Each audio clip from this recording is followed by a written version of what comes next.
ठीक है स्टूडेंट्स, तो जो आज का टॉपिक है आपका वो है हेमेटोपोइसिस या हीमोपोइसिस, यानी कि फॉर्मेशन ऑफ ब्लड, यानी ब्लड जो है आपका कैसे कैसे बनता है। ठीक है, या ब्लड सेल्स जो है आपकी जो फॉर्म्ड एलिमेंट्स में आरबीसी, डब्ल्यूबीसी और प्लेटलेट्स, उस प्रोसेस को क्या कहते हैं हम, या तो हीमोपोइसिस या हेमेटोपोइसिस। ठीक है, आरबीसी कैसे बनी, डब्ल्यूबीसी कैसे बनी, प्लेटलेट्स कैसे बनी। ठीक है, उस पूरे प्रोसेस को हीमोपोइसिस या हेमेटोपोइसिस। अब आरबीसी कैसे बन रही है, फॉर्मेशन ऑफ आरबीसी कहलाएगी इरिथ्रोपोइसिस, फॉर्मेशन ऑफ प्लेटलेट्स कहलाएगी थ्रोम्बोपोइसिस, फॉर्मेशन ऑफ डब्ल्यूबीसी कहलाएगी ल्यूकोपोइसिस। अब इसको अलग अलग देख लेते हैं। क्वेश्चन अगर आता है आपके सीधे सीधे कि हीमोपोइसिस को डिस्क्राइब करिए, तो आपको तीनों लिखना पड़ेगा। ठीक है, अगर लॉन्ग में आता है तो शॉर्ट में आएगा, तो आपको या तो इरिथ्रोपोइसिस पूछेगा, या थ्रोम्बोपोइसिस, या फिर ल्यूकोपोइसिस। ठीक है, तो जान लेते हैं पहले कि आरबीसी कैसे फॉर्म होती है, रेड ब्लड सेल्स। ठीक है, जिसको हम कहते हैं इरिथ्रोपोइसिस।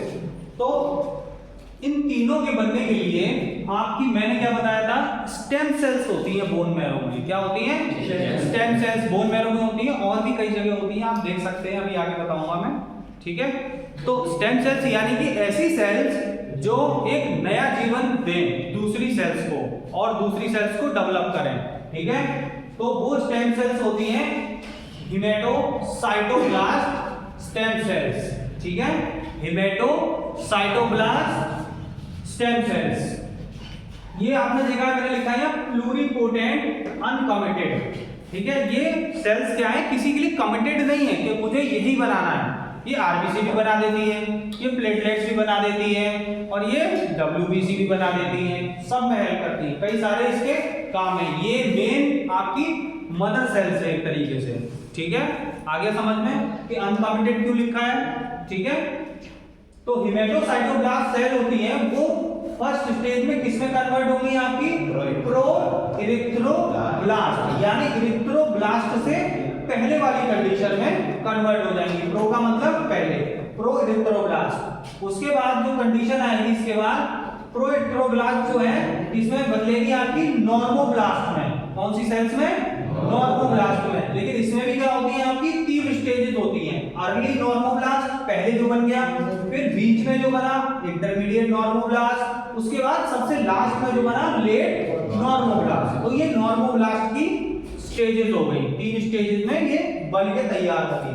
अब यही नॉर्मोब्लास्ट किसमें कन्वर्ट हो जाएंगे आपकी, रेटिकुलोसाइट सेल्स में। किसमें? रेटिकुलोसाइट सेल्स में। और यही रेटिकुलोसाइट्स बाद में किसमें कन्वर्ट हो जाती हैं आपकी, इरिथ्रोसाइट्स में, यानी कि आरबीसी में। सीधा सा फंडा है। ठीक है, क्लियर। और ये जो आरबीसी होती है इसमें आपका न्यूक्लियस नहीं पाया जाता है। ठीक है, लेकिन शुरुआत में क्या होता है, इनके अंदर न्यूक्लियस होता है। क्यों? ये बदल रही है, सेल डिवीजन हो रहा है, सब काम हो रहे हैं यहाँ पे। ठीक है, लेकिन इस स्टेज तक आते आते इसका न्यूक्लियस गायब हो जाता है, डिसअपीयर हो जाता है। ठीक है, तो आप देख लेते हैं, जो फीटस होता है, जो माँ के गर्भ में बच्चा पल रहा होता है, उसके अंदर भी तो आरबीसी की जरूरत है। ऐसा तो है नहीं बिना खून के वो पलता रहेगा, अंदर बड़ा होता रहेगा। ठीक है, होता है कि नहीं होता है? उसके अंदर भी तो आरबीसी होनी चाहिए। ठीक है, तो कैसे होती है, योग सेल। योग सेल जानते हो, जिस थैली में बच्चा जो होता है, ठीक है, वो आपका होता है योग सेल। ठीक है, उस सेल से क्या होगा, आरबीसी उसको बनने में सहायता मिलेगी। ठीक है, और लिवर, और कहां से, लिवर। जब बच्चे का लिवर बन जाएगा उसके बाद लिवर भी हेल्प करेगा। स्प्लीन, तिल्ली कहते हैं इसको आम भाषा में। ठीक है, स्प्लीन से भी क्या बनेगी उसकी, आरबीसी। क्यों? कि बच्चा है भाई, शुरू में बन रहा है तो उसको ज्यादा आरबीसी चाहिए भाई, उसकी पूरी बॉडी में होनी चाहिए। तो ये भी लग गया काम पे योग से, लिवर भी लग गया, स्प्लीन भी लग गई, और बोन मैरो तो है ही ऑलरेडी। ठीक, अब बात करते हैं चिल्ड्रन, छोटे बच्चे जो होते हैं, ठीक है, 5 साल से कम वाले, उनमें कैसे बनेगा, bone marrow of all bones.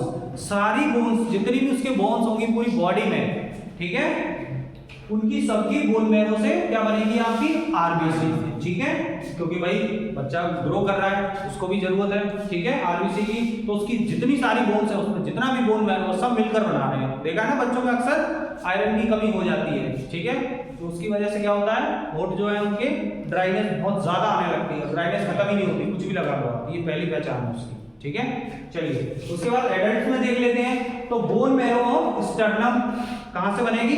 Sternum में जो बोन मैरो है, रिब्स जो आपकी रिब्स है उसमें जो बोन मैरो है, वर्टिब्री वर्टिबल कॉलम जो आपकी वर्टिब्री है उसमें जो आपका बोन मैरो है वहां से बनेगी आरबीसी। पेक्टोरल गर्डल, ये वाली जो पेक्टोरल गर्डल बोन बताई थी आपको, उसके अंदर जो आपकी बोन मैरो होगी वहां से बनेगी। उसके बाद pelvis, upper end of humerus और फीमर।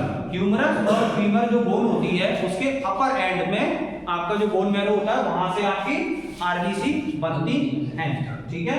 अब देखो क्या बताया है इसमें, मैंने थोड़ा सा बता दिया है अलग करके। सेल साइज क्या हो जाएगा, जैसे जैसे ये आपकी ये प्रोसेस चलता जाएगा सेल साइज क्या होता जाएगा, इसका डिक्रीज हो जाएगा जैसे जैसे मैच्योर होती चली जाएगी, ठीक है आरबीसी। और साइटोप्लाज्म का जो अंदर वाला पार्ट है वो बढ़ता चला जाएगा, सेल का साइज छोटा होता चला जाएगा। साइटोप्लाज्म यानी कि लिक्विड जो उसके अंदर भरा हुआ है वो वाला पार्ट उसका ग्रो करता चला जाएगा। और न्यूक्लियर क्या है आपका, न्यूक्लियस जो है धीरे धीरे जैसे जैसे मैच्योर होगी वो डिसअपीयर होता चला जाएगा, ठीक है। और जैसे ही न्यूक्लियस डिसअपीयर होगा फिर वहां पे हीमोग्लोबिन की एंट्री हो जाएगी। जो हीमोग्लोबिन उधर बन रहा था वो आरबीसी में आके जैसे इधर न्यूक्लियस निकला उधर हीमोग्लोबिन आ गया। क्लियर। चलिए अब बात करते हैं हम थ्रोम्बोपोइसिस यानी फॉर्मेशन ऑफ प्लेटलेट्स। प्लेटलेट्स कैसे बनती है, ठीक है। ये आपकी हीमोपोइटिक स्टेम सेल्स होती हैं, ठीक है। ये क्या करेंगी, इसको इसमें कन्वर्ट हो जाएंगी माइलॉइड स्टेम सेल्स में। इसमें माइलॉइड स्टेम सेल्स में। अब यही माइलॉइड स्टेम सेल्स किसमें कन्वर्ट हो जाएंगी, मेगा कैरियोब्लास्ट। इसमें मेगा कैरियोब्लास्ट, ठीक है। अब लेकिन ये मेगा कैरियोब्लास्ट को इसमें कन्वर्ट होने के लिए क्या चाहिए, ये थ्रोम्बोपोइटिन चाहिए। क्या चाहिए, थ्रोम्बोपोइटिन, ठीक है। कहां से मिलेगा, आपकी लिवर से और किडनी से, ठीक है। कई बार इंजेक्ट करके भी दी जाती है जब डेंगू के केस में या बोन मैरो डिप्रेशन हो जाता है, प्लेटलेट्स नहीं बन पा रही हैं, ठीक है, वीकनेस नहीं जा रही है, तो इसके इंजेक्शंस वगैरह दिए जाते हैं थ्रोम्बोपोइटिन के, ठीक है, अगर लिवर और किडनी में कोई प्रॉब्लम है तो, ठीक है। तो चलो पहला पॉइंट क्या था, हीमोपोइटिक स्टेम सेल की वो किसमें कन्वर्ट हुई, माइलॉइड स्टेम सेल में। माइलॉइड किसमें कन्वर्ट हुई, मेगा कैरियोब्लास्ट में। मेगा कैरियोब्लास्ट इनकी प्रेजेंस में इनके पास ये और आ गया तो क्या किसमें कन्वर्ट हो गई, प्रो मेगा कैरियोसाइट में, ठीक है। उसके बाद pro mega karyocyte mega karyocyte में कन्वर्ट होगी, दोबारा से इन्हें थ्रोम्बोपोइटिन चाहिए, ठीक है। और फिर मेगा कैरियोसाइट इसमें कन्वर्ट हो गई आपकी फाइनल प्लेटलेट्स में।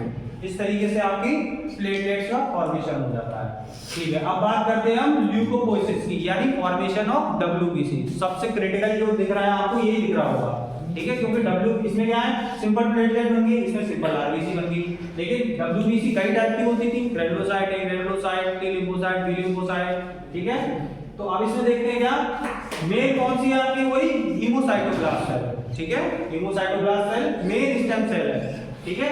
ये दो भागों में बढ़ जाएगी, कितने में, दो पार्ट में बढ़ जाएगी। एक माइलॉइड स्टेम सेल्स में, कौन सी, माइलॉइड स्टेम सेल्स में, दूसरी लिम्फोइड स्टेम सेल्स में, ठीक है। अब लिम्फोइड स्टेम सेल्स लिम्फोब्लास्ट बना देंगी, क्या बना देंगी, लिम्फोब्लास्ट। और ये लिम्फोब्लास्ट फिर से बढ़ जाएंगी, ये बोन मैरो में होगी, वो क्या बना देगी, natural killer cells, NK cells और बी लिम्फोसाइट। और जो आपकी थाइमस में जो लिम्फोब्लास्ट सेल होंगी वो क्या बना देंगी, टी लिम्फोसाइट। क्लियर भाई, लिम्फोइड सेल्स स्टेम सेल्स किसमें बन रही है आपकी, लिम्फोब्लास्ट में। अब ये लिम्फोब्लास्ट अगर बोन मैरो में प्रेजेंट है तो वो बी लिम्फोसाइट और नेचुरल किलर सेल्स बना देगा। और ये लिम्फोब्लास्ट अगर थाइमस में प्रेजेंट आ गया तो टी लिम्फोसाइट का निर्माण कर देगा, सीधी सी फंडा है, ठीक है। अब बात करते हैं माइलॉइड स्टेम सेल्स की, ठीक है। तो इसमें आपके ये तीन दिख रहे हैं आपको, ठीक है। तो ये क्या है, माइलोब्लास्ट सेल है। माइलॉइड स्टेम सेल्स किसमें चेंज हो गई आपकी, माइलोब्लास्ट में, ठीक है। तीन तरह की अलग अलग, क्योंकि हमें क्या बनाना है, सिंपल भी बनाने हैं, बेसोफिल भी बनाने हैं और मोनोसाइट्स भी बनाने हैं, ठीक है, ठीक है। तो ये देख लो इधर मायोब्लास्ट में चेंज हुई, मायोब्लास्ट किसमें चेंज हुई, प्रो मायोसाइट में, ठीक है।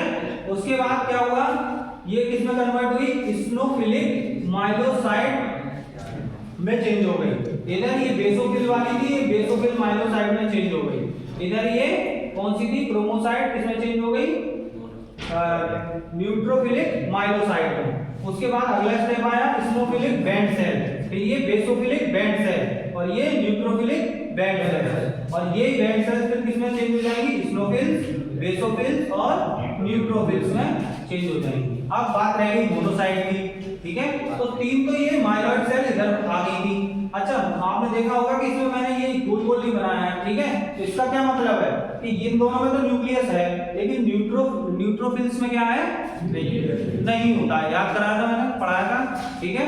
अब बात करते हैं मोनोब्लास्ट की। माइलॉइड सेल ये माइलोब्लास्ट में चेंज हो जाएगी, ठीक है, मोनोब्लास्ट में।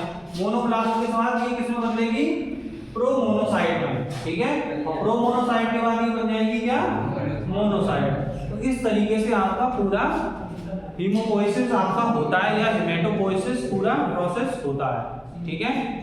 एरिथ्रोपोइसिस, क्रोमोपोइसिस और ल्यूकोपोइसिस, स्टेप बाय स्टेप आपको मैंने समझा दिया है, एक बार आप देख लेना, ठीक है।